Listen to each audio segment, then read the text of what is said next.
Okay.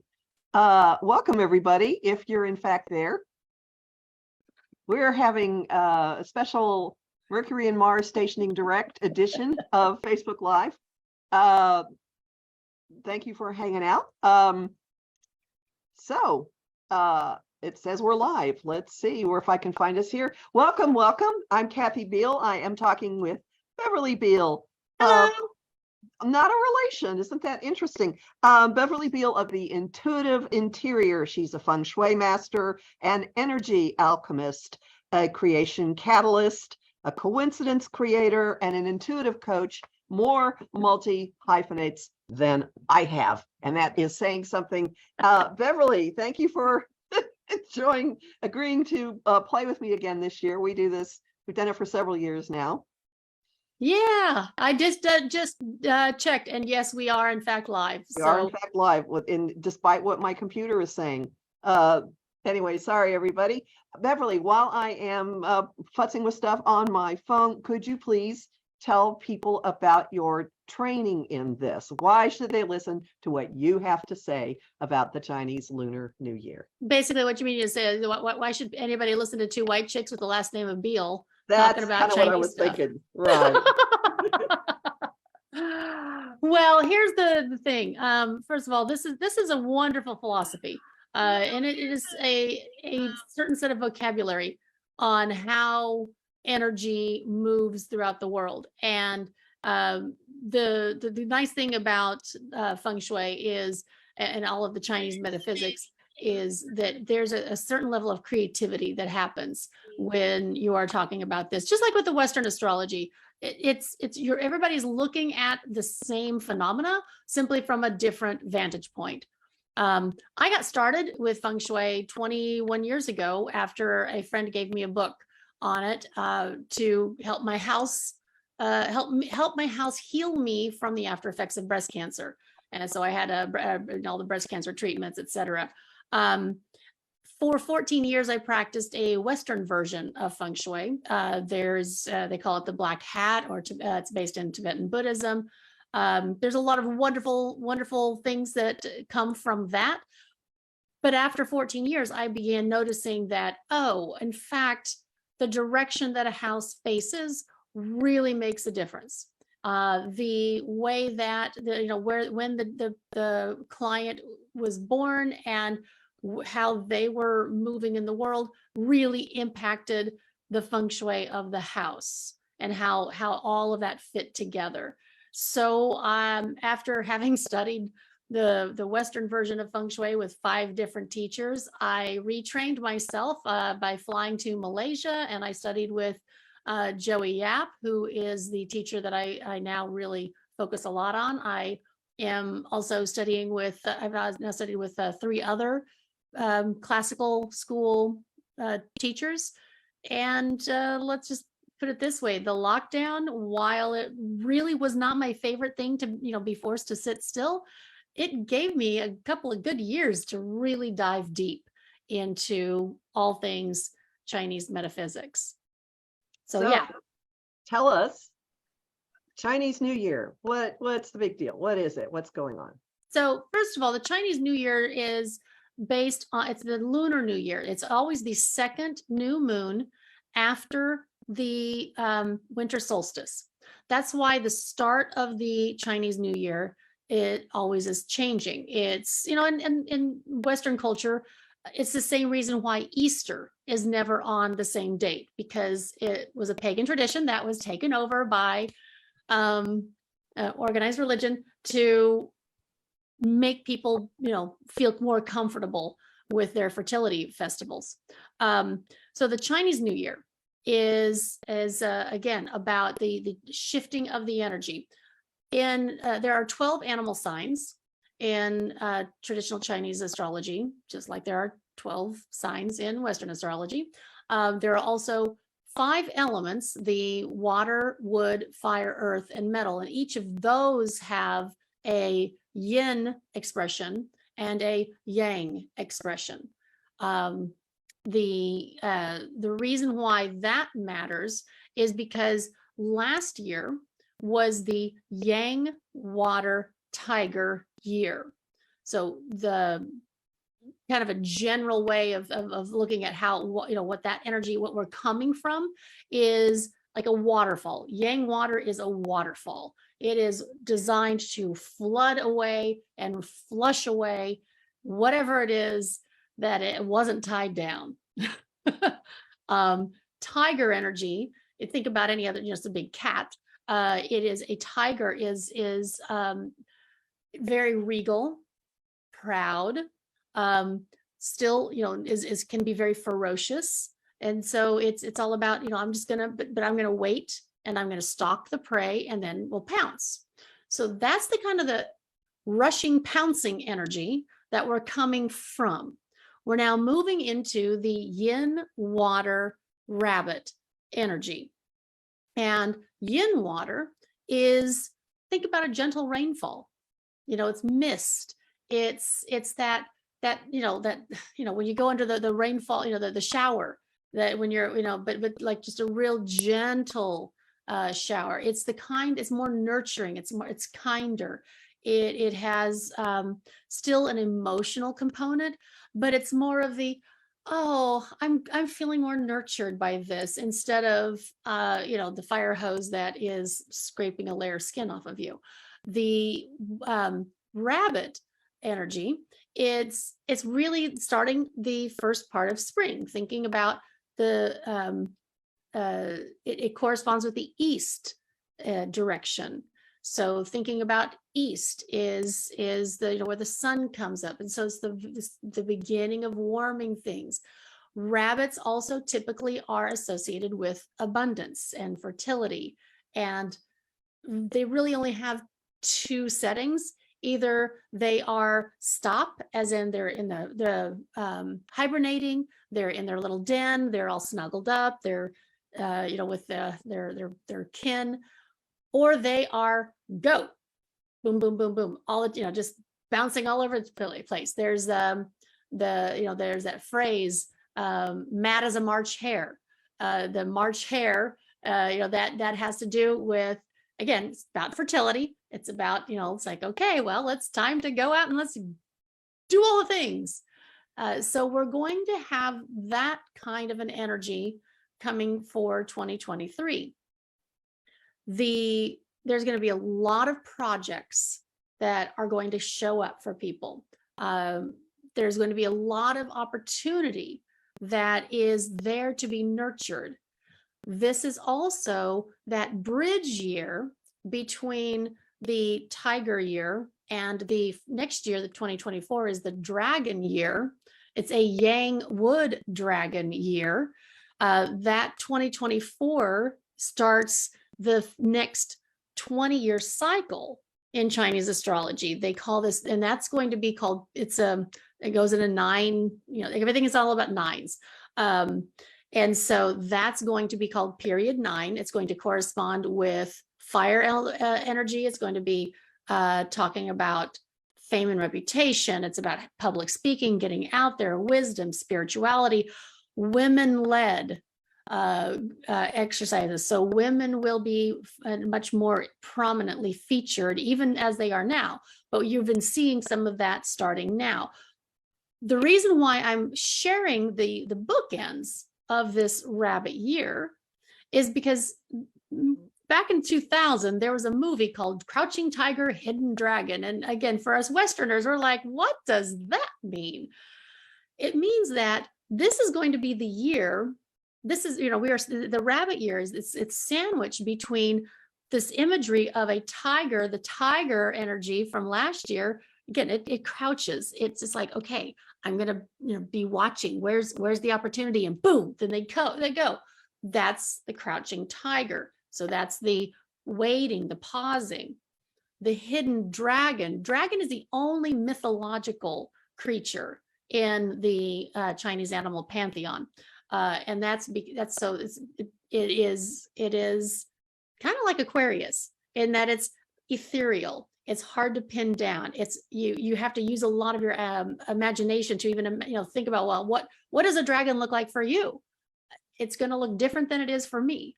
And so there's that hidden piece that what are the hidden talents that are going to be uncovered in 2024. But so now we've got that bridge here. The rabbit year is smack in the middle. So this is going to be the year to really capitalize on all of those talents that you have had bubbling up inside. And that nice gentle rain is going to be able to be there to nurture it. So it's the preparation year. This is the year of getting all of your you're just getting everything kind of lined up and teed up and acting on it. This really is going to be a beneficial year for taking action. So may I interject some Western astrology that parallels this? This is a threshold year in Western astrology. It is a year that it's like the gauntlet, the corridor going from one way of being to another way of being that will unfold over the course of, what was that number you used? About 20 years. There is a softness. Well, there's a lot going on this year. Okay. There's a tremendous amount of energy astrologically flying around, but part of the mood shifts to something much softer and harder to contain. It's Saturn's moving into Pisces, the ruler of structure, moving into the most boundless energy imaginable. I was telling someone earlier, that's like trying to put a box on the ocean. Good luck with it. But it's a softer kind of approach, especially toward authority and back ways, sideways, backhandedly going about things, not rushing head on. And then in May, Jupiter, which is the most expansive influence short of the ruler of Pisces, which is Neptune, moves into Taurus, which is Ferdinand the Bull territory. This is, I want to just sit and taste everything around me. I want it all real. I want to make stuff manifest. I want to create things tangibly and have them here. And please just deposit it directly into my bank account, if you please. So it's much more of a sitting and consuming and enjoying and gathering energy. And then we move into a completely new way of being next year with Pluto moving into Aquarius, which you equated with dragon. So I find that fascinating. That is interesting. When does this launch? When is Chinese New Year? So Chinese New Year is officially, okay, so if it actually is like the 21st, 22nd, depending upon where in the world you are. It's like right in that. So it's basically coming up this weekend. At the Aquarius new moon. Yeah, exactly. And so it's coming up this weekend. Traditionally, the time before Chinese New Year, it's let's get the house spick and span, let's clean everything, want to welcome the new energy in. There's always the red envelope tradition that's a lot of people know that, so you've got these red envelopes. I actually ordered some that have little rabbits on them, so I've been giving those to some of my clients and friends with that, so you can show appreciation by doing that. And again, in China, traditionally it's all about money, get the money in there. We show our appreciation through that financial exchange.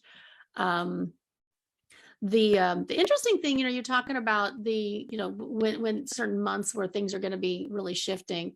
Again, within there's always the conflict animal that is the opposite side of the animal of the year. So this is, as I said, this corresponds with East, but the conflict animal for this month, or for this year, is the animal that corresponds with the West, which is rooster. The rooster month is September. What does Western astrology say about what's happening in September? There is a solar eclipse that will have a lot to do with relationships, rebooting a lot of things with how we interact with each other. Because rooster energy is about speaking It's about speaking your truth. It's about, what you hold back, what you put forward, which when you're talking about relationships, that's a lot of the difficulties there. So, but, conflict animals are not necessarily bad. I just always compare them to sandpaper.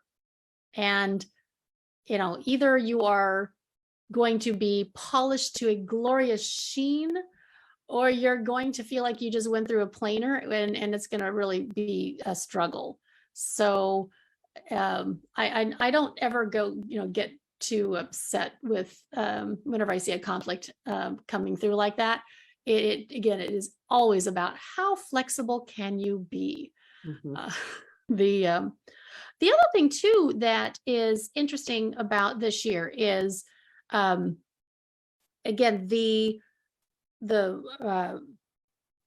okay, hold on a second. The energy of this year also corresponds with, in the I Ching, with the card number 55, which is the abundance card.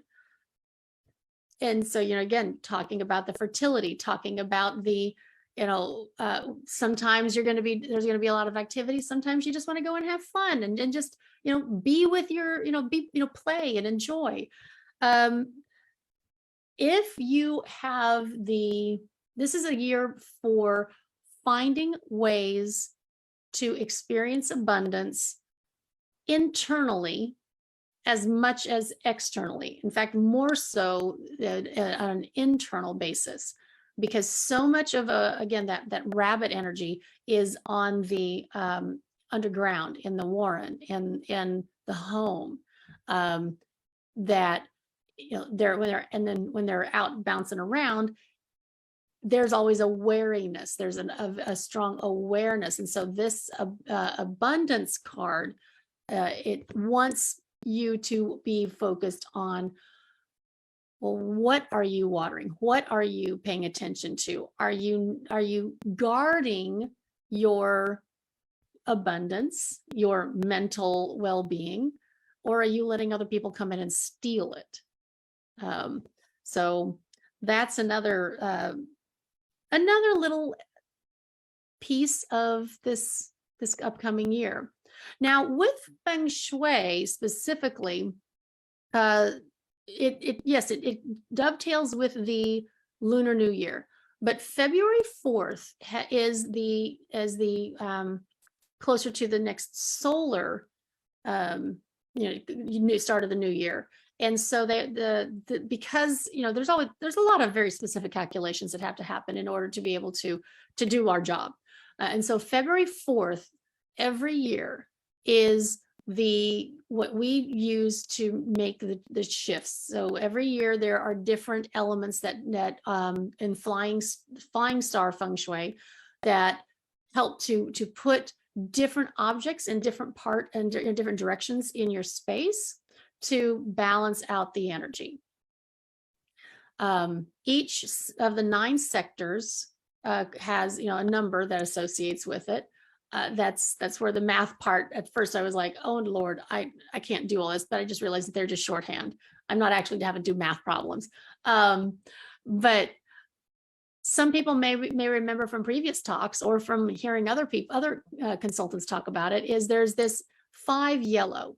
There's always one sector in the space that can be more problematic. 5 yellow, the number 5, lives always in the center of your house. That 5, and then the way that the energy moves, these all fly around. They move from one sector to another. Last year, it was totally happy. It was living in the center. It was all home. It was cozy. It was about as happy as you're going to get. This year, it's moving to the northwest sector of a person's space. The northwest sector is a metal sector. So now you have a whole bunch of earth energy coming on top of metal and kind of can cover things up, which may impact how your helpful people can show up to give you assistance. And it also may cause challenges with the travel industry. The one way that a person can moderate that energy, that influence in your space, is to bring in extra metal elements so that you're boosting the natural element of that space. That's, I mean, what kind of metal you use, that's up to you. Some people will actually bring in dumbbells. I mean, like weights, put that in there. You could bring in a metal container for like plants. You could do that. You could just swap out some of the terracotta and put metal in. You could bring in metal artwork to put it in your wall or on your walls. But one of the few things what I would consider the Chinese tchotchke type stuff is I bring in, it's called a 5-element pagoda. And if you just write down 5 and do a search 5-element pagoda, you will find links online. I found there's a nice little small one that you can get on Amazon or various other places. It works great, especially in smaller spaces, because it doesn't take up that much room. It can be tucked behind doors in a cabinet. You don't have to see it for it to work. It's the whole reason why clutter, when people think that, oh, if I just take all the stuff off of my surfaces and just shove it in a drawer, well, no, you just relocated the clutter. You didn't get rid of the clutter. It's still there. Just because you don't see it doesn't mean it doesn't exist.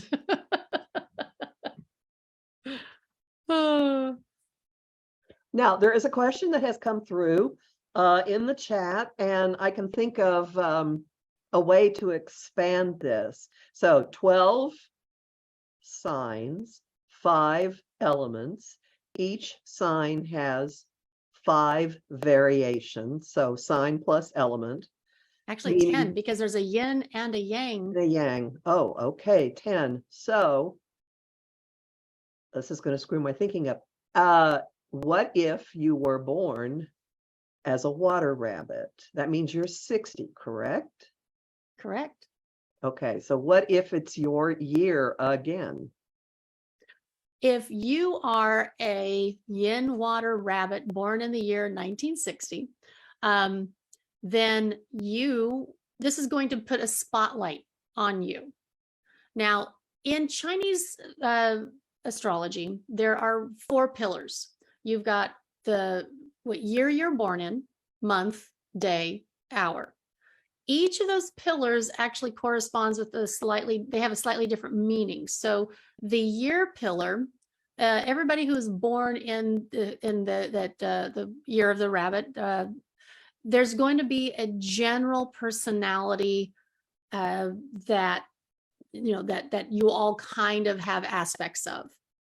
And the year pillar focuses on coworkers, on your friend groups, on social networks, on how you are out in public. So this is going to be a year. So this will be a great year if you're going for a promotion, or if you are and you're a rabbit, or if you've been kind of having to work under behind the scenes and not feeling like you've been noticed. This is going to put a spotlight on you. And so this again is going to be a good year as long as you've been doing good. For rabbits who've been not doing such good things, they might find that this could be the year they get audited. This could be the year that they will get stopped for speeding tickets a little more frequently. So, it's just a good idea to, stay in integrity, be honest, But yeah, this is often a very good year to for those who have the share that animal year. I do have a question. Could they be more comfortable in their own skin? Could things feel more like what they're used to? Could there be something that feels like, I know this energy, this feels right? Or am I just putting too much? No, you're not, you're on the right track. So what that can also feel like is, because it's spotlighting you, if you've done the work where you feel comfortable in your own skin now, it can enhance that feeling of comfort. It can also act as a magnifying glass on the areas that you've been avoiding. Okay. So if you've been avoiding going to the dentist, you might find that you break a crown and you have to go and address it. If you've been avoiding asking, speaking your truth and just trying to be this quiet, let's go along to get along, there may be situations that will come up and force that. So by being able to be more direct and not necessarily confrontational, but a little more proactive, again, key here again is taking action. Do it before you're forced. And your year will go so much better, especially if you're a rabbit. This leads me to another question. Are there some year animals that are more comfortable with the energy of the rabbit, and others that maybe might be having a harder time of things this year? So we talked a little bit about the conflict animal, right? And the conflict animals, so roosters, anybody who has rooster in their chart, which includes me, I have a rooster day master. This year is definitely going to be putting the spotlight on me to, again, stop ignoring some of the things that I haven't been wanting to deal with. So that it can be a little bit more, there can be a little bit more friction with those who have that rooster energy. Anybody who is born in the year of the dog, sheep, or pig, or have those in their Chinese astrology chart, they will find this to be a very comfortable year. It will be they're like, especially the dog, because that's what they call the secret friend. The people who have rabbit, especially in their chart, they may find this that people that you didn't even know were helping them. They're up there saying, "Oh, yeah, I put you in for that project," or I thought about you and I mentioned your name to so and so. So that's the kind of things that that secret friend energy can bring to somebody who has that rabbit energy. Now, fun fact, if this were being talked about in Vietnam, they actually don't have rabbit as their animal. They have a cat. Very different personality. It is. And still, it's kind of more, it's kind of like tiger light. Either, but yeah. So again, fun little things you learn as you're studying all these things. Here's a question I think you're going to like. Okay. Who can read us our chart? I'd love to know what's in my chart other than water rabbit. Gee, I think it might be you, Beverly. Yeah. Yes. As a matter of fact, I have a special going on right now. I have these calendars. This is an example of the Tong Shu calendar. And this calendar has the animal sign, for each month, as well as which element it is, whether it's a yin or a yang. Also, each of the days, there has a 12-day, the 12 animal signs of the, so each day, so like, for example, today, this is a fire ox day, a yin fire ox day, and it's establish, which is a good day to start a habit, to start a practice, to establish a relationship. So, I mean, we've already got a relationship, Kathy, so we're not really establishing anything other than a tradition. But yes, so normally those are $30. If you book the Chinese astrology chart session with me, I give you that for only $5. It's just $130 to do the chart reading, and then I would just get your address and mail the calendar to you. So that way you know how to use it and how to really find those appropriate days for, when you have a choice to, because that we don't always have a choice when something happens. If you get called in for jury duty, you get to go on the day they give you. But if you get to pick a day, like when you're having surgery, or, again, going back to the teeth thing, if you have a couple of options as far as when you're going to get your a drill, put in your mouth, you don't necessarily want to go on an open day, because for something that involves a medical procedure, especially surgery, or especially or something like that, you want to go where it's like a close, where it's a completion. Open days are good for like opening a business or opening presents or something. There are other things that it's good for. But yes, and so if you go onto my website, theintuitiveinterior.com, under the Book Now page, there is oh wait. I'm probably going to have to put this in the show notes, because I realized I've got this under my other website. So I've got a product website that is it's called intuitivity.llc.com. And that's a little bit more of a mouthful.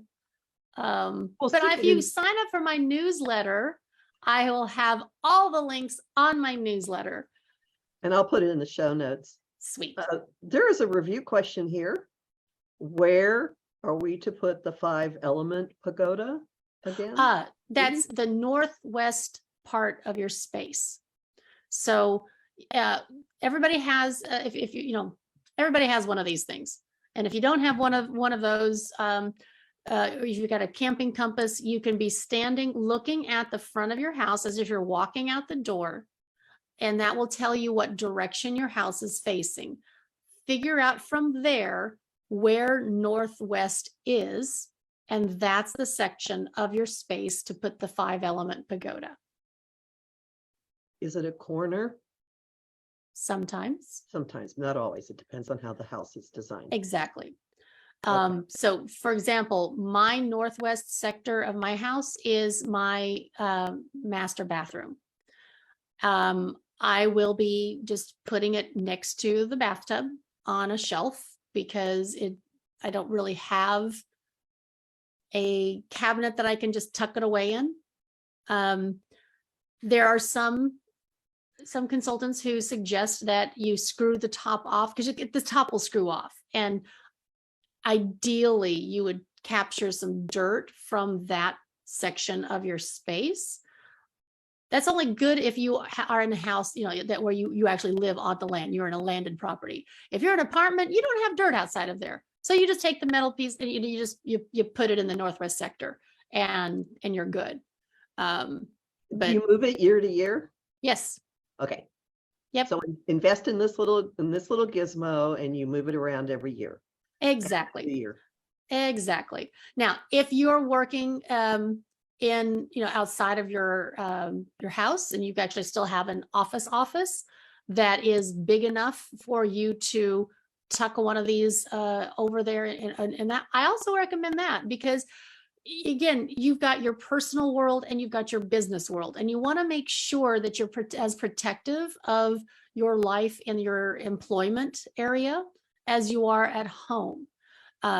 If you are working out of your house, then you just need the one, and you just need for that space. I've done quite a number of office consultations, whether it's somebody's home office or their cubicle, or wherever they happen to be, and I can help people, advise people on how to use that. In fact, I just had one this morning with doing a remote consultation. It's amazing what can happen with Zoom and such. So doesn't matter where people are in the world. You don't have to be in Austin, Texas. No, when I first moved into the house I'm living in, which was I think 14 years ago, I sent you photos of every sector of the house. Yes, and a floor plan. And once I have all of that, it's let's just have a Zoom and we'll make some magic happen. So tell me, Kathy, what was your experience after we did that? Well, a couple of years later, there was massive flooding and it shifted everything, and I haven't been able to fix it. So, Oh, but I did make some tweaks that have stayed in place based on things that you had suggested, with what I've done with looking over now at my like the career sector and the fame sector, and what I did with the doorway when you walk in. I had a little cabinet of cute little things, and you'd suggested putting a painting of an angel carrying fish, which is there. So good. Well, sounds like it might be worth a look back. Or, oh no, I don't want to confess to what this is. I remember Adrian Monk of the TV show Monk, walked into a place that had been just really roughed up, and he went, "Oh my God, it's a feng shui nightmare." I live in a feng shui nightmare. So. No, you don't live in a feng shui nightmare. You live in a home that has been experiencing a lot of transition and transformation. There really are very few absolute feng shui nightmare homes. I will say I have questioned the sanity of many architects, because the home itself is a beautiful home, but just, it's like Jessica Rabbit. They're just built that way. So I can almost always find something redeeming about any property that's out there.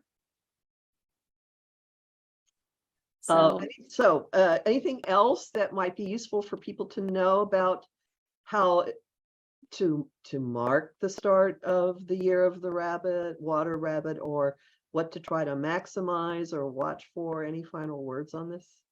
Sure. So there's one little thing that I love doing, and I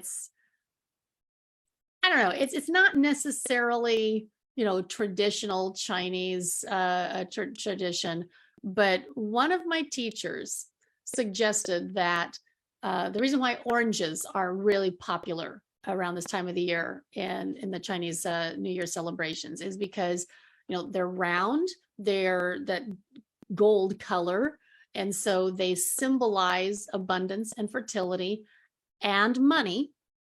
And so one of the things that I've started doing every year is I will go and buy a bag full of mandarin oranges, put them in a lovely bowl, and then after I've cleaned the house and sprayed and I've got some like the singing bowls, or you can just use a pot and a pan and just go through and make noise. Because again, the reason why you're making noise is a big deal is because it is supposed to scare away any of the bad energies. Mm-hmm. But it actually really does help to shift whatever's happening in your space. That's why music is such can be such an uplifting, transformative, mood enhancing experience. So once you've done all of that, then get that bag of oranges and then open up the front door and roll the gold into your home. Oh, I love the imagery. It's a lot of fun. I don't care who you are. It will make everybody just giggle. And even if you're there by yourself, you just feel like such a playful child. And then you look at all of the oranges everywhere, and it's like, wow, look at this abundance. So it's really quite fun. The other thing too, again, I really, these are not expensive, these little red envelopes. They're really a lot of fun to have some on hand so that you can hand them to people and send notes of gratitude and appreciation to those around you. If nothing else that the pandemic taught us is expressing appreciation and love while we have the opportunity. It may feel a little awkward at first, but taking advantage of that really is soul nourishing. Not just for you, but for the person that you're sending them to. So that's also another one of my little traditions that I personally do outside of just the regular stuff. Sometimes people will ask me, so what are good colors to wear this year? What are some enhancing colors to wear? I actually did my best to dress in those colors. Because again, we've got the yin water element. So my little wrap. It's a little more flowy. It's got the blue in there. It has also the yin wood element, and so it's representing these vine flowers. So that it's that part, and of course the abundance. When the rain is coming, it's falling on deep, rich, lush earth. So I have the brown to symbolize the rich, nurturing earth that requires, that you have to have in order for things to grow. So I'm not saying that everybody should go out and buy, blues and greens and browns. Those are going to be very good colors to wear and to incorporate into your space this year. The red is all, so purple truthfully is what they call feng shui beige, because it has the red in there as well as the blue in there. So it kind of gives you a little bit more of that balance. Too much red in a space is a little too activating especially for some people. Mm-hmm. Not for me, because I got that rooster element. I'm like, yes, bring it. Let's go. But unless your door is facing south, don't paint your front door red. That was a mistake that I made before I switched from the Western school to the classical school. It's shocking what happens when you have your front door painted the best color for it, the optimal color. There are just, it depends on the direction. Interesting. Yeah. Okay, yeah, so your site is theintuitiveinterior.com, and that's where people can sign up for your newsletter. Yes. And then they'll find out about the other things that you've been talking about. And we will add the website for your product page into the description for the video. Thanks, everybody, watching live or on replay, and Happy New Year. Thank you so much, Kathy. I really have fun talking about this with you. It's always a blast. All right. Take care. Bye, everyone.